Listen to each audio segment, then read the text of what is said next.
es la primera vez que llegas a esta instancia, pero me parece que es el primer concurso, además, no sé. He vendido un concurso antes, pero no tuve entrevista. Entonces, te felicitamos por haber llegado acá. Gracias. Observo que tenés La mejor nota. la mejor nota de la oposición, sí. Y entonces te cuento un poco de qué se trata esto, digamos. No es una reevaluación de tus conocimientos jurídicos, ni un reexamen. Se trata simplemente de una entrevista para conocerte personalmente y por ahí te vamos a hacer preguntas que tienen que ver con cuestiones jurídicas o no. Eso con cuestiones un poquito más conceptuales. Bien. En la materia obviamente laboral que es la que tiene el grupo. Pero como no tenemos, o yo no tengo tu currículum acá en la mesa, quiero que nos hagas acordar un poco de cuál es tu actividad académica, profesional, de dónde proviene tu interés por esto y cosas que tienen que ver con tu vida, digamos, ¿no? Las que vos consideres relevantes, tu familia, tus actividades que no tienen que ver específicamente con lo profesional. Bueno, buenas tardes de nuevo a todos. Juan Manuel Páez de la Torre es mi nombre. Tengo 43 años, tengo 3 hijos. Soy abogado desde el año 2004, recibí en la UNT. Cuando me recibí ya estaba trabajando en un estudio jurídico al que había ingresado en el 2002. Ahí, bueno, en plena crisis y ante la necesidad de aportar un poquito en la casa. Bueno, ahí era la época en que usted recordará seguramente, hablaba mucho de los ave negras, ¿no? Había gente que ejercía la profesión clandestinamente, y en tribunales se había puesto un poco duro en eso. Bueno, yo saqué mi carnet de pasante de pluma y estuve en el colegio de abogados. Bueno, y así empecé el primer camino, digamos, de la profesión, en tribunales. Bueno, como estudiante, sobre todo hacía trámites, ¿no? Algunas cosas relacionadas con el expediente también, y empecé a conocer lo que es la argumentación jurídica. Bueno, me recibí como le digo, en el 2004, y bueno, seguí trabajando en este estudio jurídico durante 10 años. Trabajé mucho en el fuero laboral, pero también en algo de sucesiones, mucho civil y comercial común y documentos de locaciones. Era un estudio que tenía muchos clientes que eran empresas, ¿no? Entonces, por lo general íbamos por el demandado. Yo como que impulsé un poco más la parte del actor. A mí me gustaba más, digamos, el impulso procesal, ¿no? Que tiene el abogado de la parte actora. Bueno, después de 10 años litigando, bueno, me pareció un buen momento familiar, digamos, para repensar qué es lo que quería hacer con mi vida profesional y cuál sería mi vocación, digamos. Y decidí que quería entrar a tribunales. Justo a fines de 2013, principio de 2014, se llevó a cabo el segundo concurso para ayudante judicial. Así que, bueno, concursé, salí entre los primeros lugares, así que rápidamente ya estaba entrando a tribunales. Ahí se me designó en el mes de junio de 2014 en la Cámara, que es donde hoy sigo trabajando y que es donde está concursando esta vacante, ¿no? Bueno, como yo bueno, tenía mucho tiempo de abogado y ya conocía, no el oficio de hacer sentencia, pero sí la argumentación jurídica, que no difiere mucho, digamos, de lo que es un abogado litigante y lo que se hace dentro de tribunales. Pasé directamente a hacer sentencia. En ese momento la Cámara estaba en emergencia. Había pasado mucho tiempo sin poder cubrirse la vacante, distintas cuestiones. Y se había formado una especie de cuello de botella ahí en la Cámara, que era en ese momento de instancia única, ¿no? Dictábamos sentencia definitiva ahí. Así que, bueno, pasé directamente a hacer sentencia. Con el tiempo me nombraron... Y bueno, tuve la suerte de poder cursar la maestría en Magistratura y Derecho Judicial de la Universidad Austral, gracias a un convenio firmado por la Corte con la universidad, que nos permitió a mí y a unos 80 empleados más poder cursar esa maestría acá en Tucumán, en algunos viajes allá en Buenos Aires. Pero bueno, la verdad que fue algo muy, muy enriquecedor para mí. Y bueno, de ahí seguí trabajando siempre en la Cámara, salvo 3 meses que fui afectado por la Corte al juzgado de la segunda nominación. Estaba, bueno, sigue todavía, no me equivoco, en emergencia. El doctor Jonia Prat solicitó que yo y que otra de las relatoras de la Cámara colaborásemos ahí durante un tiempo, bueno, entre octubre y el 31 de diciembre del año 2021. Estuve ahí, que también fue una buena experiencia para mí, porque conocí, si bien como abogado, uno conoce bastante, abogado litigante, me refiero, el funcionamiento interno de un juzgado. No lo conocía desde el lado de adentro, ¿no? Y la verdad que sí, considero que también he aprendido bastante en ese poco tiempo que estuve en el juzgado. Después volví a la Cámara y, bueno, el lugar donde hoy sigo y espero seguir. Corramos del lado del abogado, de la vida, el resto de la vida. Familia, hijos. Familia, tengo 3 hijos varones. Te lo has dicho, ¿no? Sí. Me separé hace 2 años, mujer. Deportes. Deportes hago mucho. Es mi primer cable a tierra, digamos, cuando dejo de trabajar. La verdad que me gusta hacer mucho deporte. Hoy estoy un poco limitado por ahí, por alguna lesión. Ya tenemos algunos años en muchos deportes, así que el cuerpito está empezando a sacar un poco de factura. Pero sí, siempre hago algo de deporte. Me gusta, hago natación, hago bicicleta, salgo a correr cuando me lo permite la rodilla, ¿no? De ahí me gusta mucho la lectura, me gusta mucho la música, me gusta mucho estudiar y perfeccionarme en lo que hago todos los días. La verdad que me gusta mucho el trabajo que hago hoy y me siento, la verdad, un afortunado de poder ejercer la profesión desde este lado, ¿no? Que me he dado cuenta que es lo que realmente me interesa para el resto de mi vida. Bueno, pero Juan Manuel te va a preguntar el doctor González. Buenas tardes. Buenas tardes. Hay un término que está muy en boga en nuestro país ahora, que es el tema de la flexibilización laboral. ¿Qué es la flexibilización laboral? Y en tanto y cuánto influye en el derecho laboral ese término. Pero cuando yo digo flexibilización laboral, ¿qué significa? ¿Qué será? Bien, es interesante porque yo la verdad le preguntaría lo mismo a muchos candidatos que actualmente hablan de la flexibilización laboral como si fuera la solución a muchos de los problemas que tenemos hoy, ¿no? No sé, aparentemente el crecimiento del país cambiaría o mejoraría si es que flexibilizáramos las normas laborales.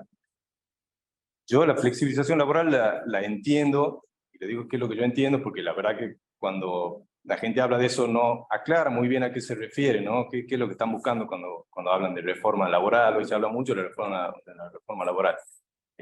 Nunca se aclara muy bien a qué se refiere. Yo creo que si se refieren a buscar mayor desprotección, digamos, del trabajador, yo no considero que sea ese el camino, digamos, no creo que sea una buena solución. No creo que las empresas vayan a invertir más por el simple hecho de que las normas laborales se flexibilicen, ¿no? Y no me parece que sea apropiado. He escuchado como parte de estas propuestas nuevas, se habla mucho de la aplicación, por ejemplo, de normas que se aplican, por ejemplo, la 22.250 de la construcción, ¿no? Que tiene un régimen especial sobre una vez que se extingue la relación laboral, que ha sido muy cuestionado constitucionalmente, ¿no? Porque el artículo 14 bis de la Constitución Nacional dice que las leyes tienen que proteger al trabajador, entre otras cosas, con relación al despido arbitrario, ¿no? O sea, la Constitución le pide a la ley una protección contra el despido arbitrario. Y en el régimen de la construcción, esa protección contra el despido arbitrario no se presenta. Es verdad que el régimen de la construcción tiene tiene características especiales que no tiene el resto de las actividades, que tiene que ver con la rotación que hay normalmente en las obras. O sea, un empresario termina una obra y no sabe si el día de mañana va a tener otra, o dentro de la misma obra hay distintas etapas que requieren distinto personal. Entonces muchas veces, bueno, el electricista tiene que dejar de trabajar en esa obra y no sabe el empresario si tiene otra obra para mandarlo al electricista, por ejemplo. Entonces eso es lo que justifica y lo que suelen argumentar contra los planteos de la Constitución, los magistrados, ¿no? Cuando se plantea que es inconstitucional este régimen. Lo que a mí me parece negativo, digamos, de la aplicación de este régimen a las otras actividades, es que va a crear, digamos, una diferencia importante en lo que es la relación laboral en sí, ¿no? No es lo mismo que un empleador sepa que puede mañana despedir a un trabajador porque no le gusta la manera en que está peinado, o lo que sea, y sin tener que dar ninguna explicación puede despedirlo y no va a tener en su patrimonio ningún efecto, ¿no es cierto? Porque es un régimen en el que el empleador va aportando todos los meses un porcentaje del sueldo del trabajador y que al final el trabajador recibe eso. Entonces, eso sirve como una protección para el trabajador económica, pero no es una protección contra el despido arbitrario. Y ese es el problema que veo yo en esta propuesta de flexibilización. Reitero, es la única manera de flexibilización que he escuchado yo últimamente cuando se habla del tema es este tipo de normativa, ¿no? Entonces, sí, concretamente flexibilización laboral, si es igual a desprotección, creo que el país no está preparado para eso y creo que la Constitución no es lo que le pide a los legisladores. Bien. Una segunda pregunta. En la dinámica social que vivimos, ha aparecido un nuevo actor, que es la inteligencia artificial. En ese marco, si bien acá todavía, en Argentina, se habla de inteligencia artificial y se instrumenta en algunas pequeñas cosas, en países europeos ya la inteligencia artificial está surtiendo algunos efectos en lo que se refiere a la materia laboral. ¿Sabe usted qué efectos puede tener la inteligencia artificial? Y si existe algún tipo de reglamentación o de norma referida a la inteligencia artificial con el derecho laboral. Bien, creo que no hay ningún tipo de reglamentación, y creo que en ninguna parte del mundo, ¿no? Sé que Estados Unidos, si no me equivoco, China, son los países tecnológicamente más avanzados, no han reglamentado, no se han animado todavía a reglamentar el funcionamiento de la inteligencia artificial. Es muy riesgoso desde muchos puntos de vista, ¿no? Y con posibilidad de violaciones de derechos humanos, a propiedad intelectual, o a la intimidad de las personas. Tiene muchas aristas la cuestión, ¿no? Yo no he conocido de reglamentación, en el país tampoco. Probablemente esperemos un poco a ver qué pasa en el resto de los países. Sí sé que hay proyectos en la Unión Europea, en el Parlamento Europeo, relacionado con este tipo de avances tecnológicos, ¿no? Concretamente, en relación al derecho laboral, bueno, la verdad que la inteligencia artificial parece poder aplicarse en todos los ámbitos, ¿no? En todos los ámbitos de nuestra vida. Por supuesto que el trabajo no va a ser ajeno a eso. Sí es peligroso en algunos puntos, porque yo pienso que la inteligencia artificial siempre depende de los datos que esté procesando, ¿no? Porque procesa y aprende todo el tiempo la inteligencia artificial, pero me parece que las resoluciones que tomen muchas veces puede ser complicada desde el punto de vista de la igualdad, ¿no? Veo como riesgo quizás posibilidad de discriminación.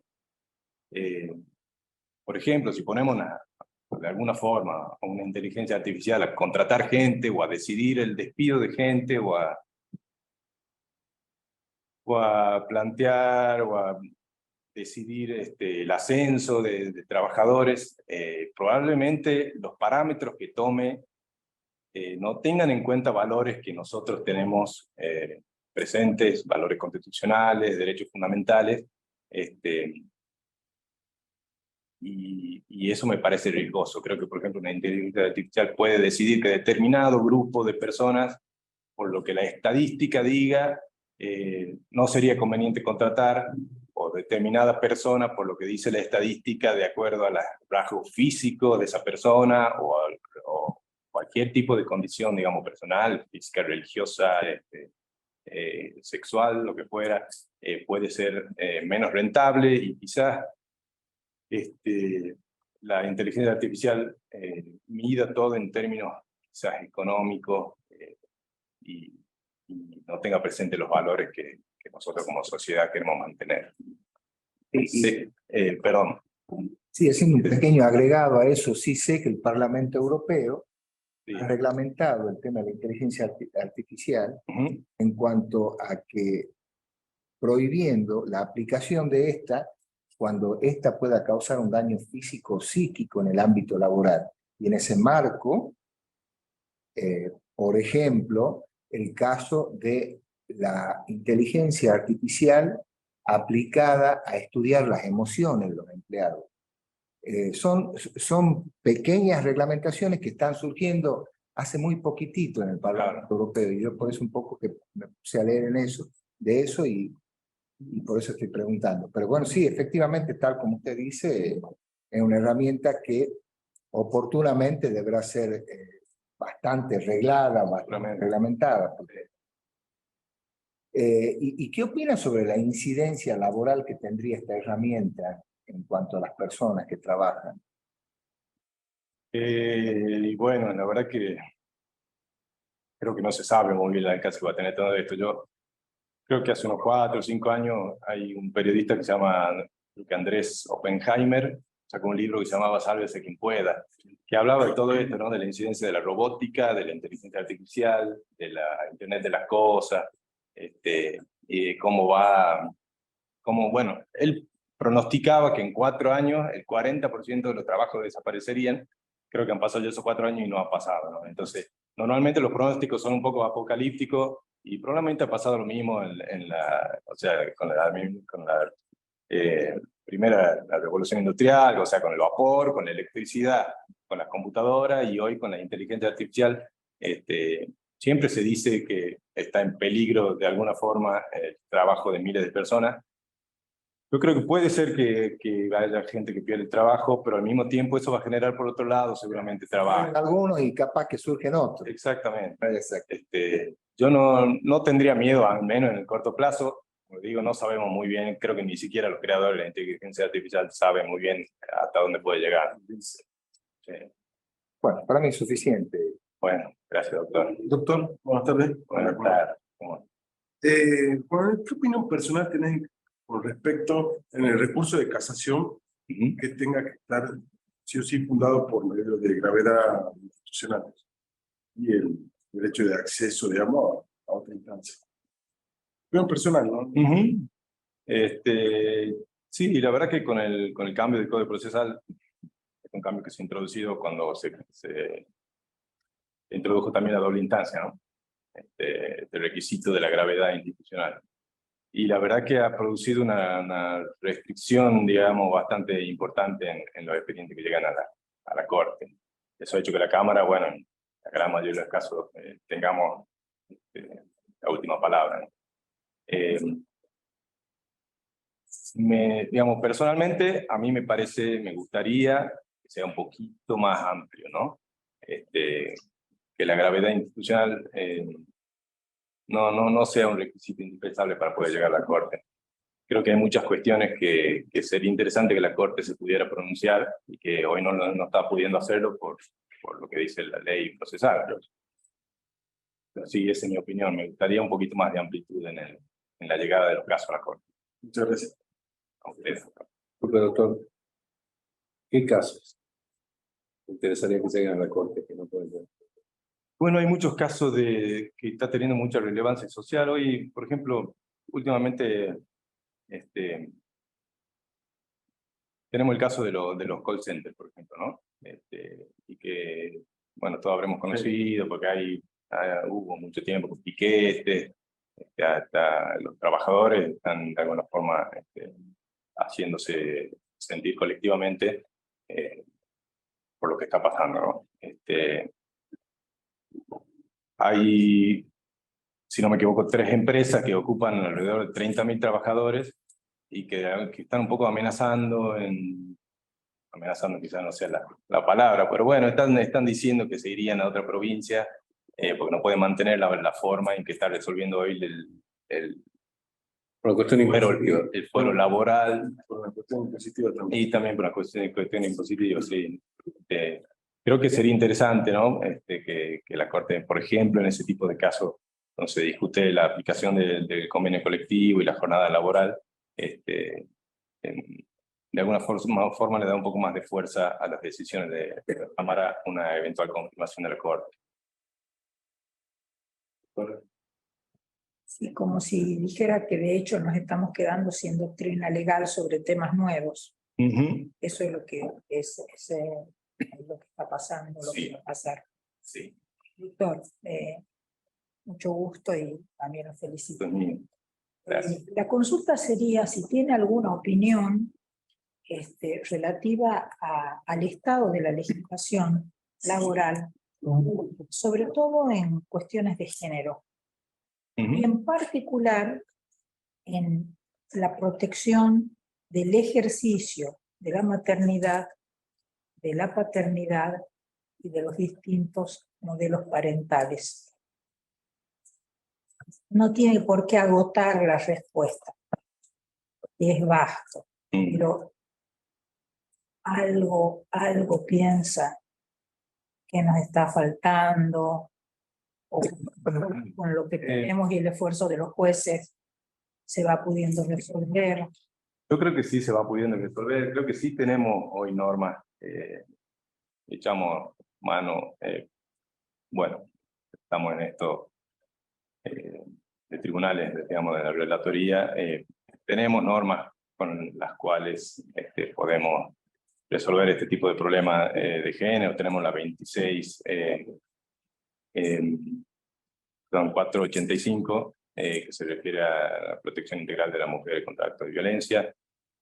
Tenemos la 23.592, que es la ley relacionada con la discriminación y que es aplicable en el ámbito laboral y que ya en la Corte de la Nación en 2010, en el caso de Álvarez con Cencosud, ya ha determinado no solo que es aplicable, sino que también es aplicable la reinstalación, un tema bastante discutido en ese fallo, que salió con disidencia, pero ya está definitivamente, me parece, zanjado, ¿no? Tenemos en cuestión de género, bueno, también tenemos el artículo 17 de la Ley de Contrato de Trabajo.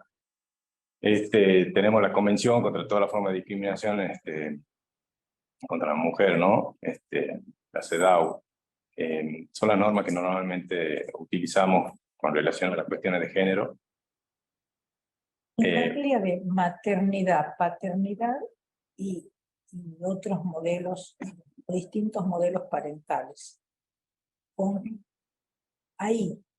Bueno, ¿Está faltando? no, yo creo que está faltando la adopción, por lo pronto, ¿no? Ya que usted se refiere a los modelos parentales. No tenemos en la Ley de Contrato de Trabajo, llamativo que no tengamos una reglamentación sobre la adopción. No hay una licencia por adopción.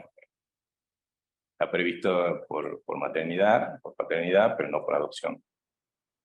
Creo que habría que equiparar de alguna forma también la licencia que puede tener un trabajador y una trabajadora, que son padres. Porque hoy tenemos la licencia de la trabajadora y la protección de la trabajadora especial, digamos, durante el embarazo. No lo tenemos en el caso de los varones. Creo que por una cuestión de género habría que igualarla, como lo hizo la Corte, por ejemplo, que hace, no sé si 3 o 4 años, cambió la acordada relacionada con la licencia de paternidad. Por métodos de reproducción tampoco tenemos nada. Tampoco. Exactamente. Sí, no, creo que Para padres, ni para madres, ni para gestantes. creo que está faltando un poco ahí de actividad, digamos, del legislador laboral, digamos, relacionada con la materia de la maternidad y la paternidad y de igualar, digamos, esa cuestión. Lo del padre es muy de poquito género. también. ¿Cómo? La licencia del padre El padre, por supuesto, es ínfima, y la verdad que la idea es que en los primeros días o meses, ¿por qué no?, de vida de un niño, pueda afianzarse de alguna forma esa relación que parece que solo la mujer... Hábil, que fue pensado para que el padre lo vaya a anotar al chico. Claro, exactamente. Un día hábil para que... Me parece que la función del padre era simplemente anotar al hijo y después seguir trabajando.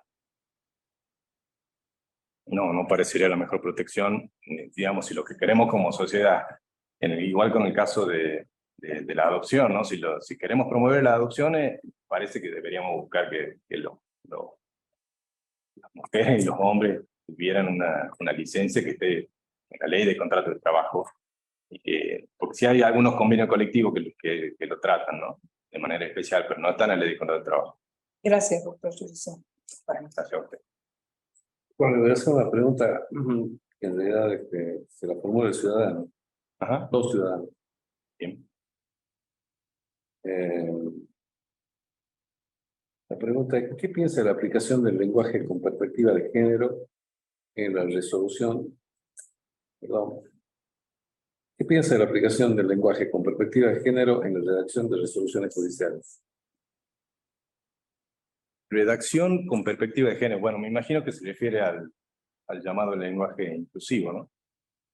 Y yo le formulo la pregunta. No sé, usted la está leyendo. No, es que yo la leo, no. A veces no sé, que hace la ciudadanía. Sí, no, digamos, No, por supuesto, entiendo. Digo, no.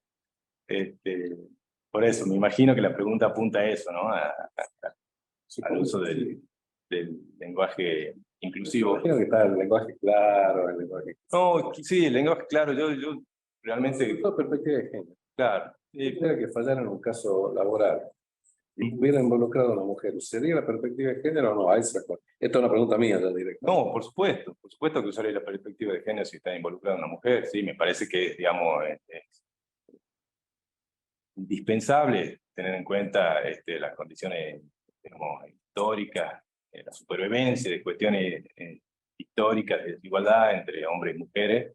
Eso hay que tenerlo en cuenta siempre que el actor sea una mujer, ¿no? Que el trabajador sea una mujer. Yo creo que lo que apuntaba la pregunta tiene que ver con la redacción y si hay que duplicar en todos los casos los sujetos, ¿no? O sea, hablar de los y las trabajadores y trabajadoras permanentemente, que es algo que a mí realmente me parece que lo hace menos claro al lenguaje, ¿no? Digamos, la permanente duplicación de los artículos, los sustantivos y muchas veces también los adjetivos, hace a veces dificultosa la comprensión y quizás desvía un poco la atención de lo que uno está tratando de decir. Pero si se trata de una trabajadora, las trabajará. No, claro, sí. Eso sí. No, eso sí, por supuesto. Estamos hablando de una trabajadora, voy a hablar de una mujer. No digo les, pero la sí. Digo, Claro. en este caso es como me parece que por ahí va. Pero no, desde luego que si es una mujer, tenemos que redactar la sentencia hablando de la trabajadora, por supuesto. Sí, eso no tengo ninguna duda. Y es lo que hago realmente todos los días. ¿Sí?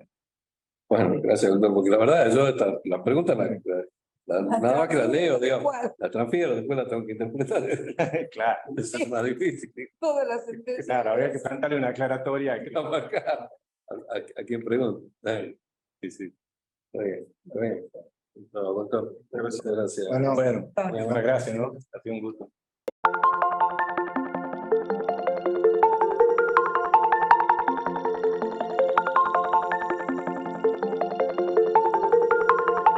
Mira, voy a empezar yo haciendo una pregunta No, sencilla que hacen los ciudadanos. Entonces ya me callo Dejo que opinen y pregunten.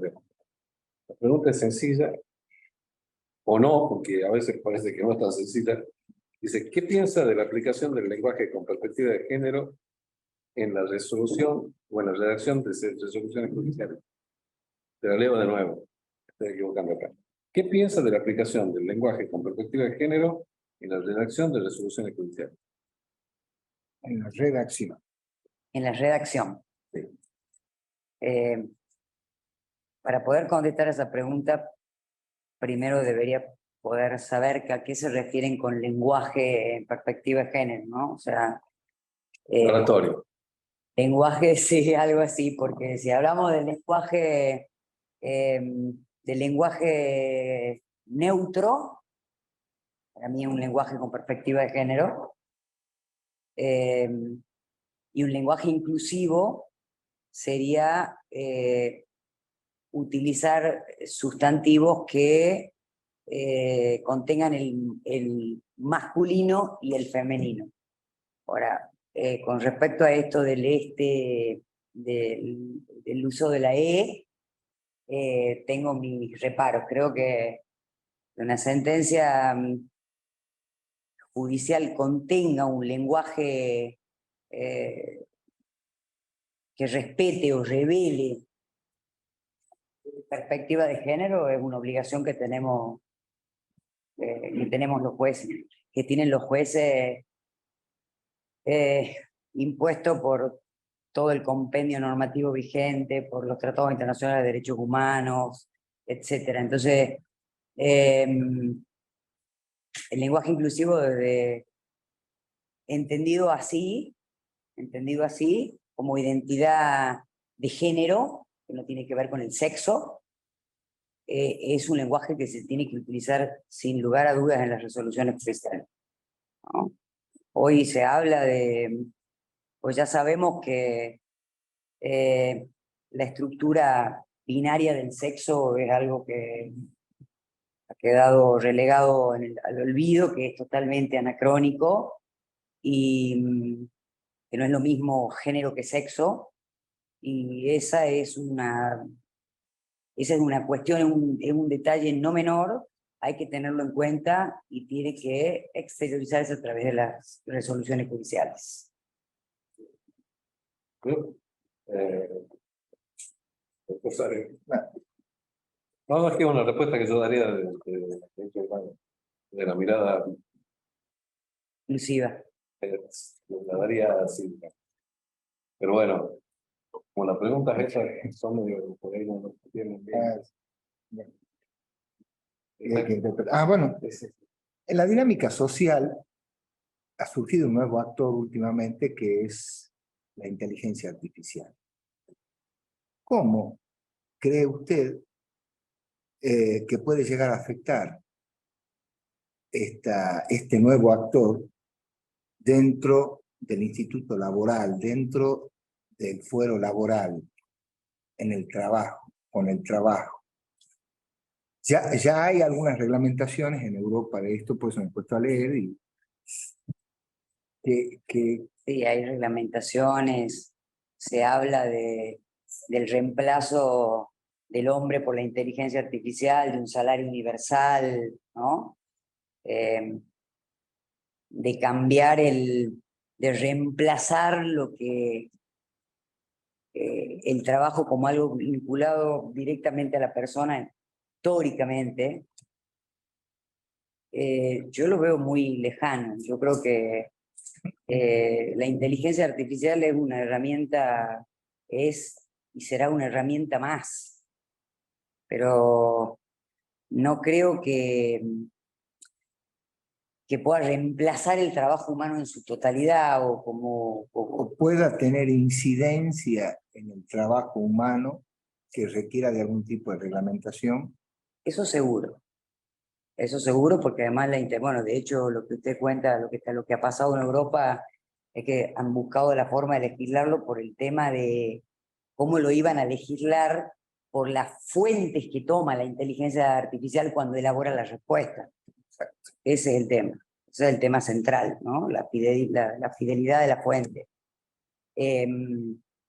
claramente, o sea, estamos asistiendo a un momento revolucionario en todos los órdenes. De hecho, hablamos de lenguaje inclusivo, de cuestiones de género, ¿no? Y lo tecnológico no nos escapa, o sea, todos hemos visto lo que es el chat, claro, GTP, o sea, y si uno lo usa, genera sorpresa y demás. El hombre, claramente, todas estas circunstancias hacen que tengamos que deconstruirnos y que tengamos que reinventarnos. El impacto que pueda tener en términos reales a corto plazo con respecto a cómo, claro, cómo está estructurada la sociedad o a la estructura que tiene el trabajo, me parece que no va a ser de gran incidencia, por lo menos ahora. A ver, pero con respecto a eso, hoy el Poder Judicial de Buenos Aires está utilizando el sistema Augusta, que tiene inteligencia artificial para el dictado de sentencias. Lo mismo la Fiscalía en Buenos Aires usa el sistema Prometea, que también reduce los tiempos al momento de dictar sentencia de algo que está actual. Sí, de hecho lo he probado. O sea, uno se mete en el chat y vos vas intercambiando con el chat y te va elaborando una resolución, pero ¿Cómo le fue? una sentencia... a ¿La ver, persona no es como le resultó óptimo o no? no, porque, ¿por qué no? Porque me parece imposible pensar una resolución judicial seriada. Una resolución judicial que no tenga una actividad de reflexión, de razonamiento, de ponderación. Lo que hace el sistema es te arma con base en datos objetivos, va esquematizando y va estructurando respuestas. Pero la tarea de valoración, la tarea de el peso que puede tener la declaración de un testigo o al lado de una absolución, o si coadyuva en el grado de convencimiento con respecto a otra prueba y demás, me parece que merece sus reparos. Sí es cierto que se puede conseguir algún tipo de resultado, pero que de ninguna manera será ni puede ser equiparado a una sentencia hecha por un juez o por una jueza. De hecho, se habla mucho que en Apremio, por ejemplo, Claro, estándares son distintos a los de otros fueros. exacto. La podría aplicar casi sin inconveniente, digamos. Siempre yo creo que tiene que haber una ponderación de cualquier manera, pero efectivamente hay mucha gente que está insinuando que en apremios o juicios de prueba de documento y locaciones sería aplicable y aceleraría los tiempos de proceso. Yo creo que tiene que haber aún hoy intermediación del hombre, pero la inteligencia artificial se aplica hace mucho en medicina con muchísimo éxito. De hecho, Barcelona, el agua, las cloacas de Barcelona funcionan por una máquina. Y es para pensarlo, digamos, como respuesta a todo esto, ¿no? Yo esto comparto. Sí, totalmente. En muchos ámbitos judiciales eso no cambia. Exacto. Coincido. Aún por lo menos. Seguimos libres en ese sentido. Bueno, para mí es... No, por mí está ya Malvina. Sí. Doctora, ¿tiene alguna opinión sobre el estado de la legislación laboral en materia de género? En particular, respecto al ejercicio de la protección, tutela, el ejercicio de la maternidad, de la paternidad y de los distintos modelos parentales, sin que lo tenga que agotar, porque es vasto y podemos hablar de muchas cosas. Bueno, me voy a permitir una breve síntesis. Incluso hoy en el Congreso se está por discutir el tema de la licencia por paternidad, que va a ser progresiva para aumentarla. Sí lo he pensado y sí lo pienso, porque nada, tiene que ver con esto que hablamos de los cambios revolucionarios a los que venimos asistiendo desde ya hace varios años. De hecho, es materia de capacitación permanente y constante, incluso los fallos que salen con perspectiva de género siguen siendo fallos que son destacables, justamente porque hay una tarea interpretativa importante para poder dar respuesta a las situaciones que no están previstas en la legislación. Nosotros tenemos una ley de contrato de trabajo del año 74, sancionada en el 74, aprobada en el 76 después de la dictadura y el golpe de Estado. Son dos factores que a mi criterio ameritan per se por lo menos repensar la redacción de las normas, ¿no? Ni hablar del tema de la injerencia de los derechos humanos, los tratados internacionales, bueno, y los pronunciamientos judiciales. Es muy ilustrativo el prólogo que escribe el doctor Mario Ackerman en el libro de Liliana Literio, El trabajo de las mujeres, en 2 frases. Él, sin ánimo de parafrasearlo, pero dice, no hace falta bucear demasiado para ver que el sujeto del contrato de trabajo es un obrero industrial, varón y adulto, ¿no? Han pasado 50 años de la sanción de la ley de contrato de trabajo. Claramente no ha habido reforma significativa en esos órdenes, con lo cual tenemos todavía una legislación que está atravesada por una ideología históricamente patriarcal que asigna determinados roles al hombre como proveedor, a la mujer como madre y ama de casa. Eso creo que está claro. El derecho, desde el primer año de la facultad, el derecho material es la fuente formal del derecho. Las normas deberían recoger todas las modificaciones que operan en la realidad, porque están destinadas a regularlas y a regirlas, sobre todo sabiendo que los términos de la democracia en Estado de Derecho se miden en términos de efectividad de derechos. Por eso le decía también que me parece que hoy la flexibilización en la agenda de reformas no es prioritaria, tenemos otras cosas que atender. En el año 2010 se sancionó en la Argentina la ley de matrimonio igualitario, la primera en Latinoamérica.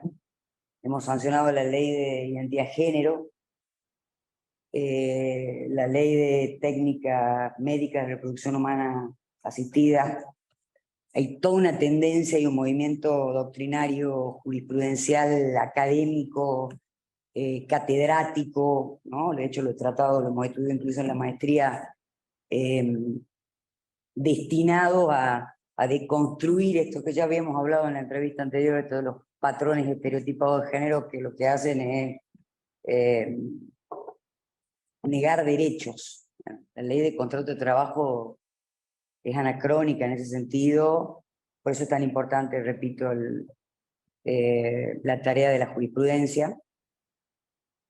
De hecho, el artículo, para no agotar el tema y para ser precisa, el artículo 158, que refiere a la licencia, confiere al trabajador varón otro día, el 181, la ubicación. Es suficiente. Perfecto. Entonces creo que las 3 grandes reformas que estando ya en el Código Civil y Comercial, y bueno, y ni hablemos de las distintas formas de filiación, doctora. Hoy ya no hay filiación también por adopción, que tampoco es una cosa que problema. Entonces no solamente quería cerrar diciéndole, es muy importante que los jueces fallen con perspectiva de género, que se expresen en términos que sean ajustados a la perspectiva de género, pero también es importante legislar con perspectiva de género. gracias. Así es. Bueno, muchas gracias, doctor. Gracias. Gracias a ustedes. Que tengan buenas.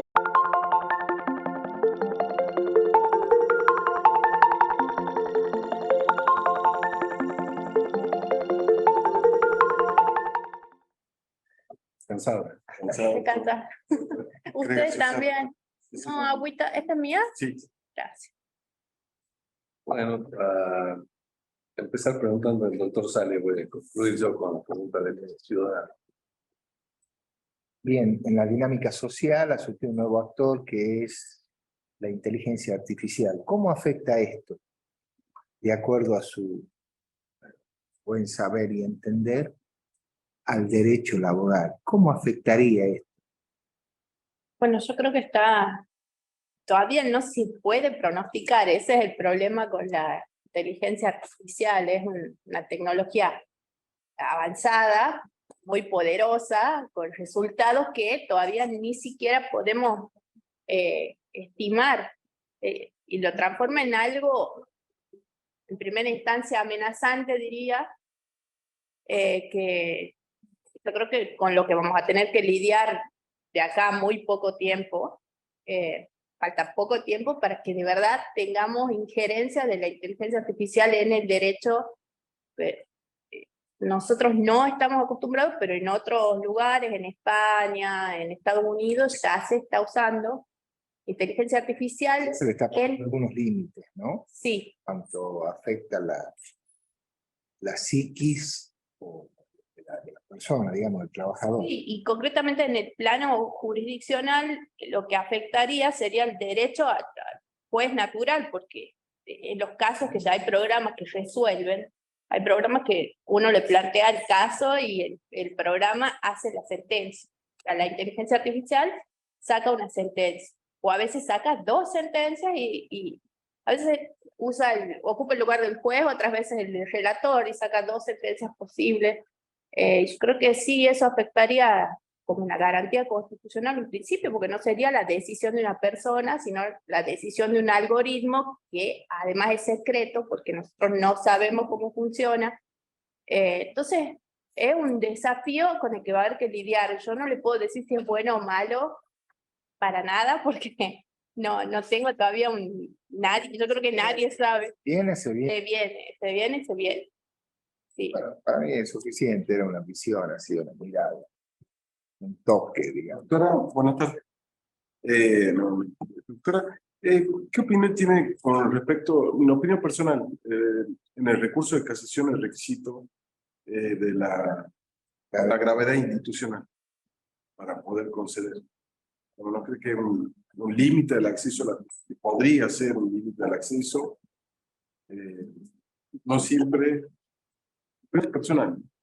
Yo no encuentro que sea tan cerrado el acceso a la revisión por la Corte. Encuentro que sí es verdad que hay algunos supuestos que no reúnen completamente los requisitos del criterio de gravedad, pero cuando uno lo puede justificar o de verdad está afectando derechos constitucionales o derechos constitucionales o derechos de otra índole que merezcan la decisión del tribunal máximo, creo que si estamos en condiciones de acceder, no me parece en general ninguno de los requisitos como agraviantes o, digamos, como impedimentos de acceso. La última instancia es una instancia extraordinaria, se supone, y creo que sí sucede, que la causa pasó por los ámbitos de conocimiento necesario en general. Como para que la persona haya obtenido una respuesta justa o de principio racional. Así que no creo que haya problemas con este tipo. Muchas gracias. Doctora, ¿tiene alguna opinión sobre el estado actual de la legislación laboral en materia de cuestiones de género? En particular, en materia de tutela del ejercicio de la maternidad, de la paternidad y de los distintos modelos parentales. ¿Cómo está esa legislación? Sobre todo en materia del ejercicio de la maternidad, paternidad y distintos modelos parentales. ¿Tiene alguna opinión? Sí, la ve que está actualizada. No, veo que no está actualizada, que hay como un sesgo patriarcal, le llamemos en la legislación laboral, todo un capítulo que se llama trabajo de las mujeres, que se extiende a los que dice trabajo de menores, que también se extiende. No está actualizada. Eso específicamente respecto de las mujeres. porque todas las prohibiciones que no se usan, todavía queda prohibición de trabajo insalubre, tendría que ser extendida a todo el colectivo de trabajadores, nadie está en mejores o no condiciones de trabajar en actividades riesgosas o insalubres. Había un proyecto de ley para modificar ese capítulo y el capítulo de licencias, para que las licencias se extiendan tanto digamos, más allá del género, a la persona no gestante en el caso de nacimiento, y más allá del género, a la persona que tenga que cuidar a pequeños y también a mayores, porque hay una gran, digamos, el 10% de la población mayor de 60 años requiere de cuidado. Entonces, ahora mismo se está tratando en el Congreso una ley que va a modificar la ley de contrato de trabajo, se va a aplicar para autónomos y para trabajadores agrarios y de casas particulares. Se está tratando de una ley para modificar todo el capítulo de licencias, para darle, digamos, para ponerlo al día con la demás legislación, la legislación de identidad de género específicamente, para que impacte en las licencias que se le dan a los papás o a la otra persona gestante o cuidante, digamos, para que pueda ejercer el deber de cuidar. Es una mesa interministerial que ha hecho un proyecto bastante interesante, un proyecto de ley en el que se prevé que aumenten las licencias, y no solo eso, sino que no sean a cargo del empleador, sino que sea el subsistema de la seguridad social el que se haga cargo de ese aumento de licencias, que se pretende que sea paulatino el aumento, hasta que no la madre, sino la persona no gestante incluso llega a tener hasta 90 días de cuidado en caso de nacimiento de hijos, y a lo largo del cuidado, por ejemplo, de los chiquitos hasta 8 años, 90 días en el año, que es un montón en comparación a lo que hay ahora, que es totalmente discriminatorio, y sigue poniendo a la mujer, porque a veces, a ver, lo hacen en beneficio de la mujer a las licencias, pero en realidad la siguen poniendo a la mujer en un rol que tradicionalmente la saca de todo el mercado de trabajo, por ejemplo, que es el rol de cuidadora casi exclusiva, siendo que no es lo que corresponde. Muchas gracias, doctor. ¿Suficiente? Sí. Sí. No, Suficiente, doctor. Bueno, Muchas gracias a ustedes, que estén bien. Buenas tardes.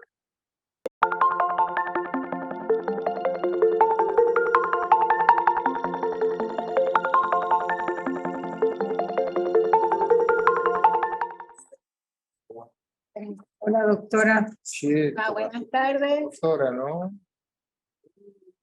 Sí. Oh.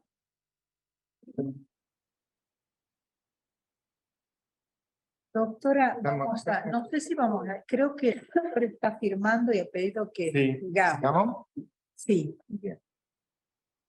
Bueno, en primer lugar, felicitaciones por haber llegado a esta instancia. ¿Es la primera vez que está la doctora? No, Ya ha venido. No, ya ha venido antes, ¿no? Sí. En esta última, las tus internas. sí, yo soy concursante del CAM de hace mucho tiempo atrás. Comencé a concursar allá por el 2010, 2011, y concursé en varios fueros. Es más, soy juez en documentos y locaciones en el Centro Judicial Monteros. Pero tengo la trayectoria de haber rendido desde que comencé a rendir también en el fuero, no solamente en documentos, en el fuero civil y en el fuero laboral.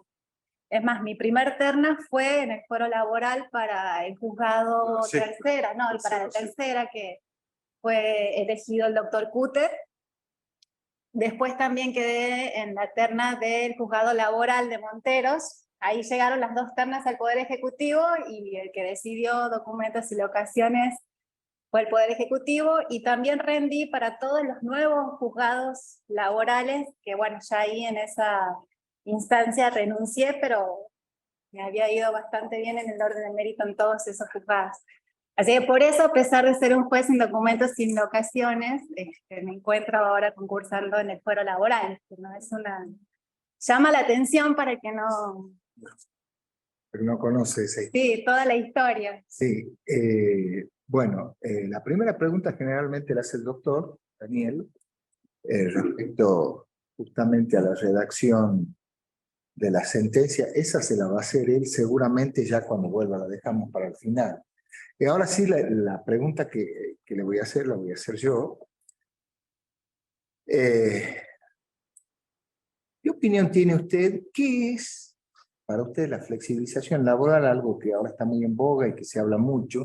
¿Y cómo cree usted que eso, la flexibilización laboral, afectaría de alguna manera, si es que lo hace, al derecho laboral? A ver, sí le comprendo. Yo entiendo que cada vez que nuestro país transita por momentos en donde se habla de reformas laborales, inmediatamente, cada vez que se habla de reformas laborales, se pone o se levanta la bandera de la flexibilización laboral, con todos los perjuicios que esa flexibilización laboral le traería aparejado al trabajador. Entiendo que más que nada es una cuestión política cuando se presentan determinados partidos políticos y presentan determinados proyectos de ley, inmediatamente, según el partido político que lo presente, se habla de la flexibilización laboral y los perjuicios que esas leyes pudieran traer al trabajador.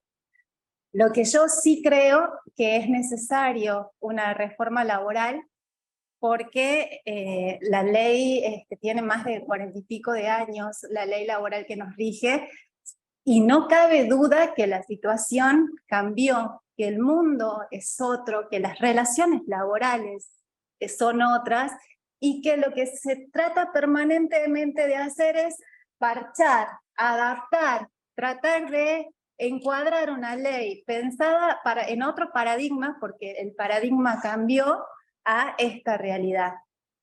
No quiero hacer ningún tipo de comentario político referido sobre el tema, pero creo que siempre cuando se presentan proyectos de reforma de la ley laboral, siempre se pone el tema o de la industria del juicio o el tema de la flexibilización laboral como que van a producir perjuicios en los trabajadores. Y yo creo que hay que ayornarse. Necesitamos que nuestros legisladores también asuman la realidad de los tiempos, porque los jueces aplicamos las leyes que dictan nuestros legisladores. Y tampoco, si invadimos esa esfera, también podemos excedernos en este principio de división de poderes republicano. Así que en términos generales esa es mi opinión. Creo que generalmente cuando se habla de flexibilización laboral se engloba un montón de cosas con la bandera de que va a perjudicar al trabajador. Cuando en realidad creo que hay que tratar tema por tema y obviamente readecuar la ley a las nuevas realidades que se vienen, que estamos transitando. Sí, perfecto. Para mí es suficiente, doctor. Doctora, buenas tardes. Hola. Doctora, en una opinión personal, ¿qué le mejoraría al Código Procesal Laboral? Con referencia a la última modificación. A ver. Uno o dos puntos, digamos, habría que resaltar todo. ¿Cuáles son? Hagamos un poquito el contexto y la historia. No hace tanto tiempo atrás, en el 2017, hubo una reforma muy profunda en el fuero laboral, en donde se cambió el sistema de instancia única por el de doble instancia. Y el sistema siguió siendo escritural.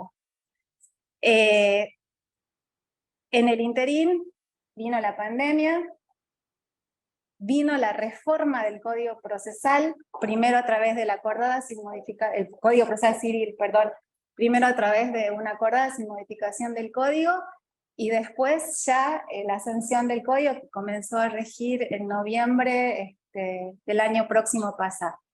Entiendo que con la reforma del Código Procesal Civil hay un cambio de paradigma en donde la oralidad necesariamente se impone se impone la inmediación, la oralidad, la celeridad, el principio de impulso compartido, todos los principios propios que están en el título preliminar de este Código Procesal Civil y Comercial.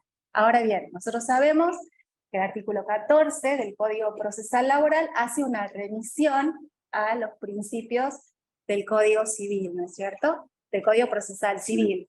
Y sabemos que a fin de año hubo una reforma porque en el fuero se planteó que no se podía aplicar la oralidad tal cual, y más que la oralidad, la inmediación en el sentido de que el juez estuviera presente en todas las audiencias. En esta reforma que se introduce a fin del año pasado, se establece que el juez puede delegar su presencia en las audiencias de absolución de posiciones y de producción de pruebas. Y además, también se termina con la remisión en materia de pruebas de las disposiciones del Código Procesal Civil y se legisla sobre cómo producir la prueba en el ámbito del fuero laboral. Yo, y con mi experiencia, si bien en otro fuero, pero con mi experiencia, entiendo que la oralidad y la inmediación debe existir. Que hay que hacer el intento de que los jueces estén en todas las audiencias. Dentro de mi centro judicial en Monteros, yo hay veces, en algunas oportunidades, subrogo el fuero laboral, y la doctora Tatiana Carreras tiene la impronta de estar ella en todas las audiencias de producción de pruebas. Y creo que es la mejor manera para que el juez pueda realmente cumplir con ese mandato de la inmediación. Eso por un lado. Y por el otro lado, la oralidad también debería llegar ya en la etapa de producción de la prueba y allonarse. Lo que pasa es que todo implica un cambio de paradigma, un sistema de audiencia, un cambio de agenda. Pero yo hablaba justamente hoy con mucha gente que trabajaba en los juzgados laborales nuevos, y contaban cómo con la compensación de causas, al final los juzgados viejos pudieron ya tener más tiempo para tener audiencias, mientras que ahora se saturaron los juzgados nuevos. Entonces yo creo que es toda una cuestión de organización, toda una cuestión de gestión. Así que entiendo que esos serían los puntos por los que habría que ir en la reforma procesal. Muchas gracias. Lo consulto yo, doctora. En materia de legislación laboral actual, ¿tiene usted alguna opinión sobre el estado de la legislación del trabajo hoy relativa a las cuestiones de género y en particular a la tutela del ejercicio de la maternidad, de la paternidad y de los distintos modelos parentales? Es decir, no lo tiene que agotar el tema, solamente darnos una opinión sobre si lo ha pensado. A ver, cuando nosotros hablamos de la protección de la maternidad y de la paternidad en el marco del derecho laboral actual, nosotros sabemos que la situación es bastante despareja para los trabajadores. Primero porque no todos están, en nuestra realidad hay muchos trabajadores que están fuera del circuito de la formalidad, los cuales quedan totalmente desprotegidos, ¿no es cierto? Muchos monotributistas, autónomos que argumento de que son independientes quedan fuera del marco de la protección. Vamos a la mitad que está dentro del piso mínimo de la LST. En la LST, como bien ya dije anteriormente, una ley de hace más de 40 años, protege a la maternidad dando licencias a la madre gestante, da una licencia de 90 días distribuido que está por debajo del piso establecido por el convenio de la OIT, creo que es el 187, que establece que tienen que ser 98 días. Además establece licencias por paternidad de 2 días, establece, ya sabemos, el estado de excedencia, pero lo que nosotros vemos es que este piso es desparejo, porque depende de dónde trabaje el empleado, va a tener una cobertura diferente. Por ejemplo, las mujeres que trabajan en el Poder Judicial tienen una licencia por maternidad de 6 meses.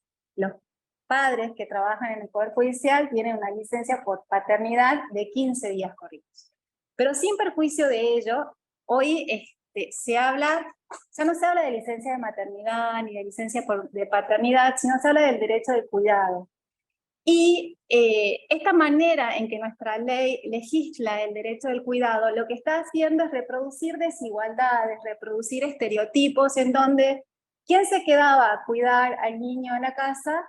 La madre. Por eso, y el padre es el que salía a trabajar. Entonces, en los sistemas más modernos, como en Uruguay, como en Suecia, en realidad se habla de cuidador, ya no de licencia de madre, licencia de padre, y se distribuyen esa licencia entre el padre y la madre. Es más, y se crean estímulos e incentivos para que los padres también queden realizando esas tareas de cuidado. Es más, un atisbo ya en nuestra propia legislación de que estamos dando un paso hacia ese lugar es la ley de teletrabajo.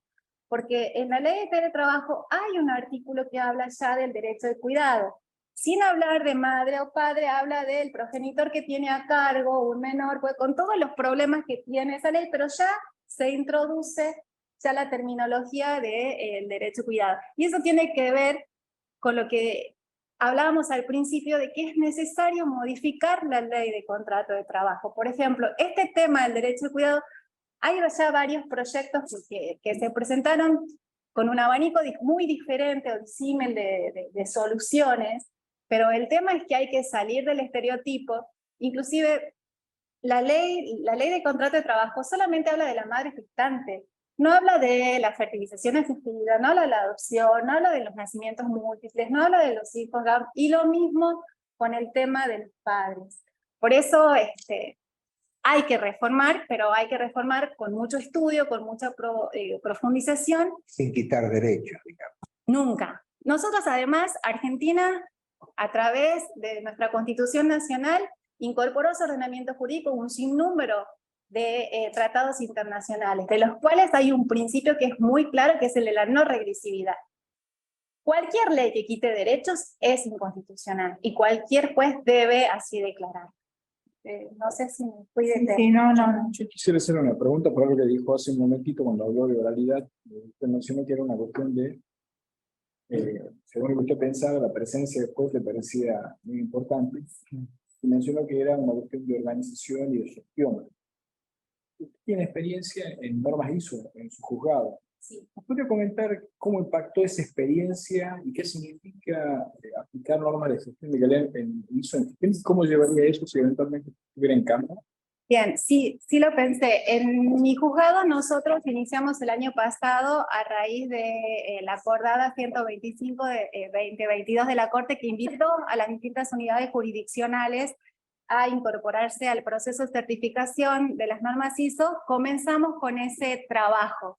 Un trabajo que advierto que no es nada fácil ni sencillo y que lleva mucho tiempo, pero que implica hacer un trabajo desde dentro de la unidad jurisdiccional, estudiar el entorno, las condiciones internas y externas que generan riesgos y que generan oportunidades en una unidad jurisdiccional, replantearnos todas las actividades que se hacen en esa unidad jurisdiccional. ¿Qué significa, usted me preguntaba, certificar normas ISO? Significa implementar en esa unidad un sistema de gestión de calidad. Este sistema de gestión de calidad, ¿en qué significa? En estandarizar procesos. Uno tiene que cambiar la estructura de pensamiento, y uno cuando iba a un juzgado veía personas que realizaban distintas actividades, ¿no es cierto? El que recibe el escrito, el que decreta, el que envía una cédula. Cuando uno quiere implementar un sistema de gestión, advierte que en realidad lo que se está realizando en esa unidad son procesos. Entonces uno lo que debe hacer es identificar cuáles son esos procesos claves que se hacen en esa unidad. En términos generales, en un juzgado hay un proceso de entrada, un proceso de salida, un proceso de resolución de de sentencias o de decretos y un proceso de gestión de audiencia. Una vez que usted identifica esos procesos claves, los estandariza. Y luego de estandarizarlos crea indicadores para poder medirlos. Y una vez que los mide puede fijar objetivos de calidad. Entonces yo puedo determinar que en mi juzgado pretendo como objetivo de calidad que el 80 o el 90% de las entradas se les asigne un trámite en el término de 24 horas. Como yo tengo estandarizado el proceso, lo puedo medir y puedo ir controlando el cumplimiento de esos objetivos. Además, también me parece que hay un elemento muy importante de la certificación de las normas ISO, que es incorporar las encuestas de satisfacción de los usuarios y medir la satisfacción del usuario. Y en función de todas las quejas, las críticas o las no conformidades que nosotros decimos que surgen de los usuarios, eso, el sistema se retroalimenta y se modifica. En términos, traté de hacer un resumen. Sí, quedó muy claro. No sé si se entendió. La pregunta del doctor Pozzi, si es nuestra pregunta, la va a hacer. Sí. La pregunta, doctor, se hace Ciudadanía. sí, a ciudadanía, digamos. La pregunta es, ¿qué piensa de la aplicación del lenguaje con perspectiva de género en la redacción de resoluciones judiciales? Bien. Yo soy una convencida porque lo hago en mis sentencias, que más allá de la parte resolutiva, como corresponde que se haga en los términos de derecho, entiendo que las resoluciones judiciales también deben ir redactadas en lenguaje claro y sencillo. Y cuando de perspectiva de género hablamos, creo que es muy importante que el destinatario de esa pieza, de esa resolución judicial, que tal vez para un abogado sencillamente dice hace lugar a la demanda o no se hace lugar a la demanda, es necesario que esa mujer, que seguramente, si hablamos de perspectiva de género, fue víctima de algún tipo de violencia laboral, reciba con un lenguaje claro y sencillo la explicación o los motivos del por qué sí o del por qué no se le rechaza la pretensión, o del por qué sí o por qué no se le da todo lo que pidió. Yo creo que los ciudadanos y las ciudadanas merecen, hay veces, entender nuestras sentencias. Y eso tiene que ver también con el tema de la oralidad. Yo estoy tratando de implementar en algunos juicios las sentencias orales porque que la gente reciba en la cara, que el juez lo mire y con lenguaje claro y sencillo le explique el por qué sí o el por qué no de su suspensión, me parece que sí hace a estos principios de tutela judicial efectiva que tanto pregonamos que son los ejes de nuestro accionar. No sé si... ¿Puedes ocupar? Eso. Bueno, muchísimas gracias. Fue largo el día, yo sé que están cansados.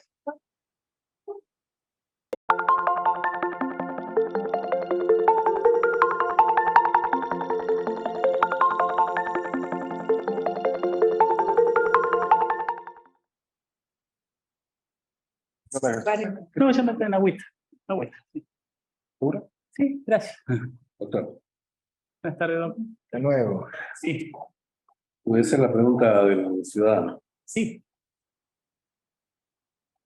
La pregunta es, ¿qué piensa de la aplicación del lenguaje con perspectiva de género en la redacción de resoluciones judiciales? Bueno, deberíamos separar las preguntas. Me parece que en realidad debería referirse a la pregunta a qué pienso del lenguaje llano en las sentencias y de la perspectiva de género. Las reglas de Brasilia... Redacción. De la redacción, por eso. Porque las reglas de Brasilia nos dicen que el lenguaje debe ser claro, llano, accesible al ciudadano. En este caso, el destinatario de la sentencia va a ser el trabajador. Entonces sabemos muchas veces que las condiciones económicas sociales del trabajo impiden entender sentencias que tienen lenguajes demasiado técnicos. Entonces, sin perder la riqueza técnica, por supuesto, la sentencia debe tener un lenguaje que permita el entendimiento a quien va destinada. Eso por un lado. Y esta situación también nos permite acercar la justicia al ciudadano, en virtud de los principios de transparencia y la forma republicana de gobierno nos exige que el Poder Judicial rinda cuenta. Y entre ellas, una de las consecuencias es que la sentencia sea entendible para todos, sin necesidad a veces de la interpretación o de intermediación del abogado, que más o menos puedan entenderse a qué apunta y la fundamentación, por supuesto. Y respecto a la perspectiva de género, sí. Yo creo que hay que poner un concepto más amplio que la perspectiva de género en la sentencia, que la debe incluir y además no excluir otras perspectivas de género. Las sentencias deben poner su eje en la persona, en el ser humano, y a partir de allí interpretar las normas sustanciales o procesales con este sentido de humanidad, ¿verdad? Y este sentido de humanidad nos va a permitir abordar una sentencia con perspectiva de género, con perspectiva social del derecho, porque hay también todo un colectivo vulnerable que no solo se limita a la situación de la mujer, sino que podemos incluir la ancianidad, la discapacidad. Entonces, también debe contemplar, siempre en clave de derechos humanos. Y este es un mandato de la Constitución Nacional que nos obliga a analizar la convencionalidad y constitucionalidad de las normas y de las situaciones que se traen en conflicto y que se resuelven en la sentencia. Bueno, no sé. Bueno, en la dinámica social ha surgido un nuevo actor, que es la inteligencia artificial. ¿Cómo cree usted que esto influye, puede llegar a influir en el derecho laboral? Sí, bueno, los avances tecnológicos, como hoy están planteados, no tienen techo, no tienen límite, no sabemos dónde van a terminar.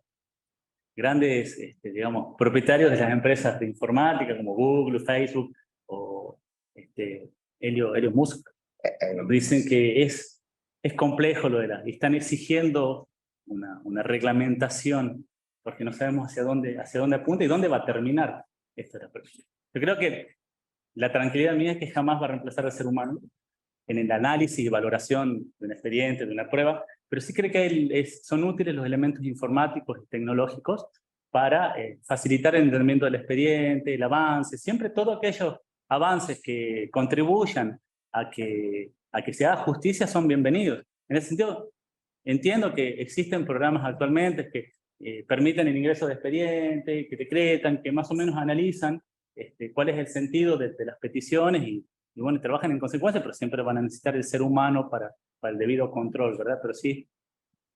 Por eso, pero me parece que la humanidad derecho laboral debería velar por la salud física y psíquica de los trabajadores que de alguna manera son sometidos a esta inteligencia artificial en su labor diaria, que es muy a corto plazo. Esto no piensa que va a pasar dentro de muchísimos años y quizás más temprano que tarde ya estén aplicando el trabajo de inteligencia artificial, que por ahí pueda, de alguna manera, habría que ponerle, digamos, alguna restricción en algunos casos especiales, ¿no? Sí, necesitamos una legislación lo pronto que vaya previniendo posibles problemáticas. Por ejemplo, las que están de moda, estas inteligencias artificiales que atienden llamados por teléfono, le haces consultas, te responden y te dan una solución. Incluso hasta pueden programar en reclamos concretos que vos hagas y va a reemplazar al trabajador específico de call center que te está atendiendo detrás. Entonces sí necesitamos, por ahora hay un vacío, necesitamos una reglamentación porque para encauzarla a los fines prácticos, no que sea perjudicial para el trabajador o para la justicia. Sí.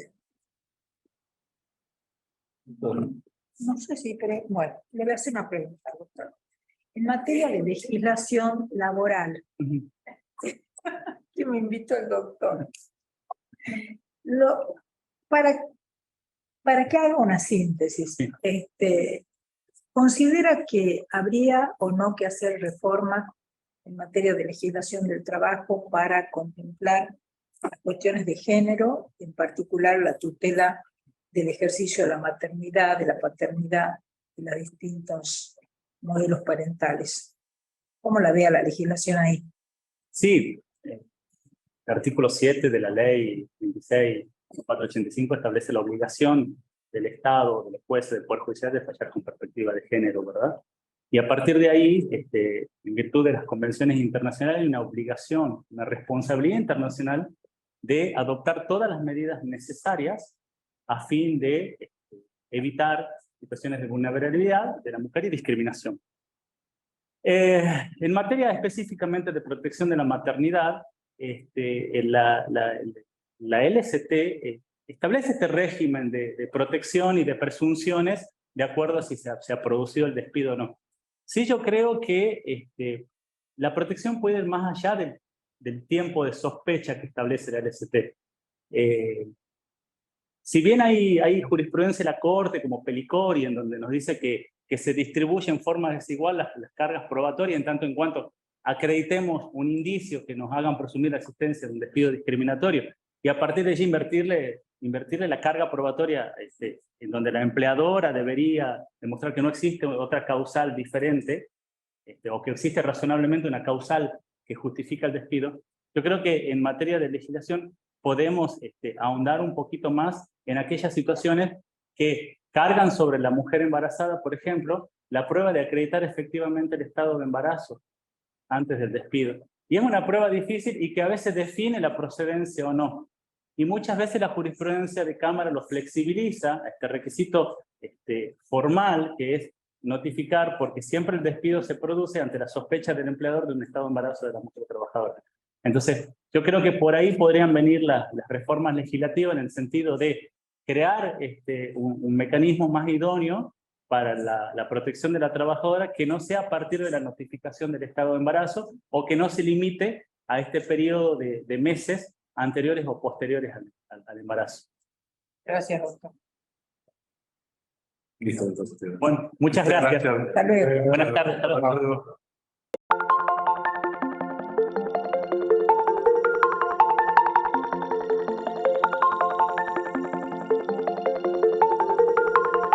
Hola, doctor. ¿Qué tal? Hola, doctor. Se hizo larga la jornada. Larga la jornada, sí. ¿Qué piensa de la aplicación del lenguaje con perspectiva de género en la redacción de resoluciones judiciales?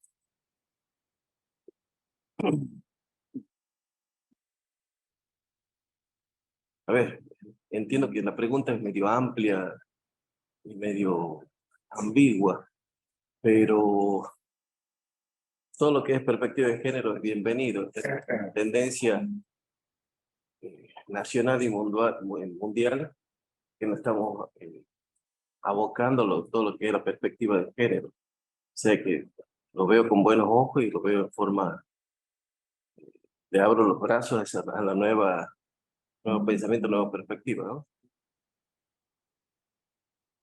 Digamos que está de acuerdo, entonces, digamos, concretamente. Doctor Sare.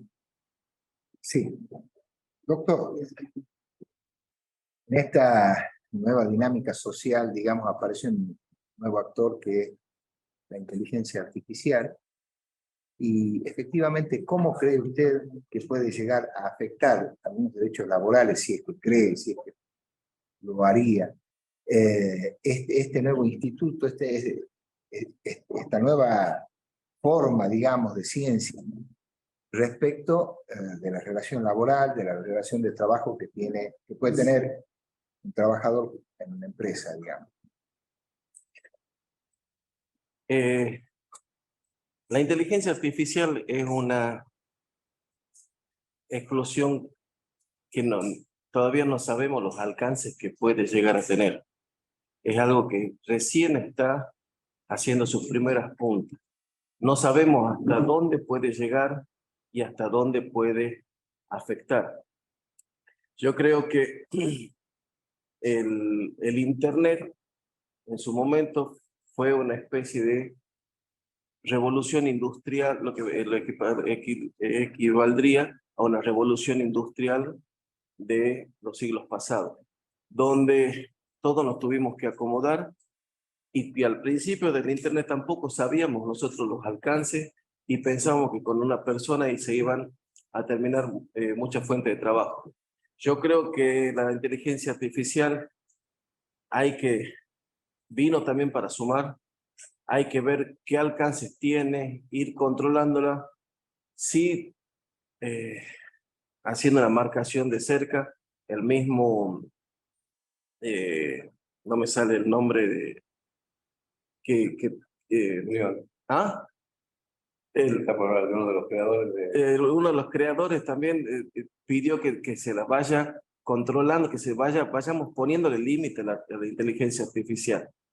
Entonces, es un arma que sí puede ser muy útil usada en el buen sentido y puede ser muy peligrosa si no la sabemos controlar y medir y poner los límites claros.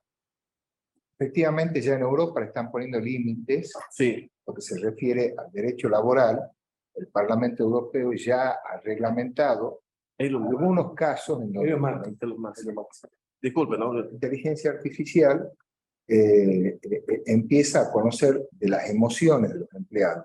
Entonces, en ese marco y a los efectos de salvaguardar, digamos, la psiquis de los trabajadores, es que el Parlamento Europeo ha dictado alguna serie de reglas de reglamentación prohibiendo que la inteligencia artificial haga determinadas cosas con el trabajador en relación de trabajo, digamos, ¿no? Pero de eso que yo lo había leído y digo, bueno, no, en malas manos puede ser algo muy peligroso, ¿no? La verdad que todo por lo que escuché se puede hacer videos de personas hablando cualquier cosa. No, Bueno, eso pasa ahora, digamos. Sí, pasa ahora. Mensajes de audios de WhatsApp que pueden decir cualquier cosa. Así que puede ser, si no se le pone un límite, claro, se puede desvirtuar y la verdad que entraríamos en embrollo. El tema sería, parece a mí, el punto del doctor, que la inteligencia artificial puede hacer una sentencia. ¿Está en condiciones de reemplazar a No. ¿Estaría? Yo creo que no. ¿Por qué? Porque quedamos sin trabajo. Nos quedamos. Pero también era la pregunta que le habían hecho anteriormente al doctor, el tema de la personalidad del juez. El chat no lo va a tener. Claro. A ver, por ahora nosotros tenemos algo que las computadoras no tienen, que es el raciocinio. Ellos son todos cosas matemáticas, puntos matemáticos. Algoritmos. Y algoritmos que sacan una conclusión. El tema nuestro que tocamos no es 2 más 2, sino que el juez tiene que tener una participación fundamental, interpretarla a la realidad y volcarla en la sentencia. En realidad habría, ya pensando seriamente, habría que debería cambiar mucho la realidad y el derecho para hacerlo posible, porque si uno redujese la conflictividad que es protegida, el modo de protección, es decir, habría que hacer un derecho nuevo para que la máquina dice sí, no. Quiero decir que con ese derecho. Con inteligencia artificial en Estados Unidos hay sentencias con inteligencia. Sí, sí, hay. Es un debate que se viene a futuro, digamos, donde sí, comparto con ustedes, digamos, comparto creo que con todos los que están acá, que hay una cosa que no va a tener nunca la inteligencia artificial, lo que sea, que es la sensibilidad. Exactamente, la valoración que puede ser, digamos, subjetividad que puede tener uno. Claro, si uno hace toda esa casuística y la pone a los datos, y luego uno desagrega, hace un procedimiento formulario, donde la demanda ya es un formulario. Tengo entendido que ya creo bueno, que hay un juzgado que ya está... Operación previa. Claro que está intentando, pero sí, bueno, por ahí hay unos fueros donde capaz que la complejidad de la cuestión no es tan gravosa. Sí. Entonces me parece que es como imposible, digamos. Pero bueno, eso creemos ahora. Después de la película futurista. Sí. Seguramente claro, sí. Podríamos, seguramente, pero... Bueno, muchas gracias. Muchas gracias. Robó el último sorbo. Es el penúltimo, creo. Sí. Chao.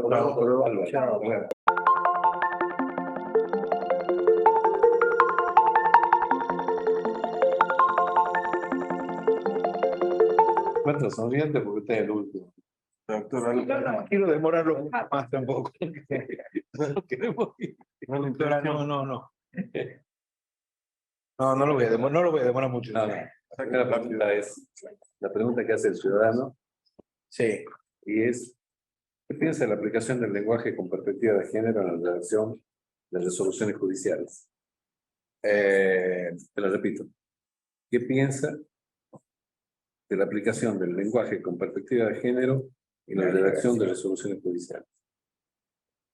Puedo pedir una aclaración. TODEX, a eso se refiere. Cuando se dice TODEX, todo. No es mi pregunta. Bien, se me hace difícil. Yo creo más en la redacción, en lenguaje claro, más que en el lenguaje inclusivo. El lenguaje claro es una sentencia que los argumentos o resolución no dejan de tener el tecnicismo necesario para poder resolverlo, pero que finalmente puede ser entendida no solo por el letrado, sino por la parte específicamente. No estoy de acuerdo con los fallos que se confeccionan en forma de cuentos. No, yo creo que el fallo tiene que tener las partes correspondientes, las resultas, los considerandos, con sus argumentos que corresponden. El lenguaje, redacción, el lenguaje claro. No. ¿Perdón? No hemos visto fallos como cuentos, ¿no? Hay un antecedente en Misiones que se cuenta como una especie de cuento para un caso de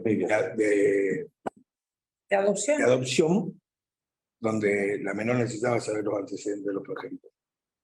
Y lo pide, y finalmente, como no era mayor de edad, pero por el hecho de ser escuchado, le permitía buscarlo. Hay una manera de Galindo, pero no es como un cuento. De otra manera también sí. ¿No está de acuerdo con eso? No, redacción, por eso decir, sí en cuanto a redacción en lenguaje claro, sí, que implica resolver y explicar. Creo que estamos hablando de derecho laboral concretamente. Siempre va a ser un conflicto de gente que donde va a estar involucrada, digamos. Un lenguaje llano, pero tiene una técnica de argumento, decir, digo esto porque valoro esto, en función de esto, de este artículo, de esta norma, y valorando la prueba, pero un lenguaje llano. ¿Y se lo diría verbalmente al trabajador, supongamos? Si es necesario, por supuesto, sí, explicarlo. No explicarle, no. Hacer la sentencia ante el trabajador. Usted no tiene razón. El reclamo que está haciendo por esto. Verbalmente. De manera oral, digamos, dictar la sentencia. Bueno, sí, depende del tipo de proceso. Penal a veces que se hace. Sí. Pero bueno, no sé. De hecho, en el proceso civil, la puede dictar la sentencia en el momento finalizada la audiencia, se lo dice. El tiempo de función se lo dice. Yo creo que hay casos en los cuales no están discutidos, algunos rubros no están discutidos, y a lo mejor sí solamente interés, sin la intención de volver al mismo de interés, ¿no? Bueno, sí, yo preguntarle respecto de, en esta dinámica social, aparentemente va apareciendo un nuevo, la inteligencia artificial como algo nuevo, como algo que se está metiendo en nuestra vida día a día. Sí. ¿Cómo cree usted que puede llegar a afectar los derechos laborales esto? Si es que puede llegar a afectar, y si usted piensa que en su caso requeriría de algún tipo de reglamentación o algo por el estilo. Yo creo que toda implementación tecnológica, todo desafío tecnológico nuevo, siempre tiene que ser bienvenido, aceptado positivamente. Y como todo nuevo vínculo, nueva relación, debe estar reglamentada. Yo no creo en la dicotomía o en el binarismo ese o inteligencia artificial o trabajo humano. Yo creo que en realidad se deben integrar la inteligencia artificial con el trabajo humano. Es lo que pasa, por ejemplo, con el caso de la aplicación de la inteligencia artificial a los procesos o a las resoluciones judiciales. Este año, en Río Negro, se empezó a implementar en los procesos monitoring y en algunos procesos de ejecución fiscal la sentencia mediante inteligencia artificial. Creo que todo es perfectible, creo que hay determinados momentos de análisis del proceso, particularmente en la valoración probatoria, por ejemplo, la testimonial respecto a la inmediatez, donde la inteligencia artificial no va a tener la parte emocional necesaria para poder tener la valoración por la sana crítica racional que necesita al momento de analizar. Esto viene a colación porque en España, por ejemplo, en Europa, ya se está reglamentando esto en tanto se aplica la inteligencia artificial en la relación de trabajo en algunas empresas. Y a los efectos de evitar, digamos, de alguna manera, problemas, daños psicológicos a las personas, sí se está poniendo una reglamentación al respecto. Le cuento un precedente, no judicial, es la prescindencia de algunos locutores televisivos, donde la inteligencia artificial es finalmente, con hologramas, ¿no?, la que transmite la información con la voz de ese periodista. Finalmente, en México hay algo así. Sí, no me acuerdo el lugar, y el periodista finalmente reclama si está haciendo uso de de la voz, y finalmente, bueno, lo que yo le decía, es como congeniamos la inteligencia artificial con la relación laboral sin que el trabajador pierda su propio trabajo. Y ahí, bueno, y retoco con el tema de la flexibilización, que es parte, flexibilizar no siempre me lleva a detrimento de derechos laborales, ¿no? Sino a... ¿Se entiende? Para adelante. Bien, doctor, muchísimas gracias. Doctora, gracias. No, Doctora, bueno. sí. Ahora sí, muy bien. Muy bien. Ya estaba.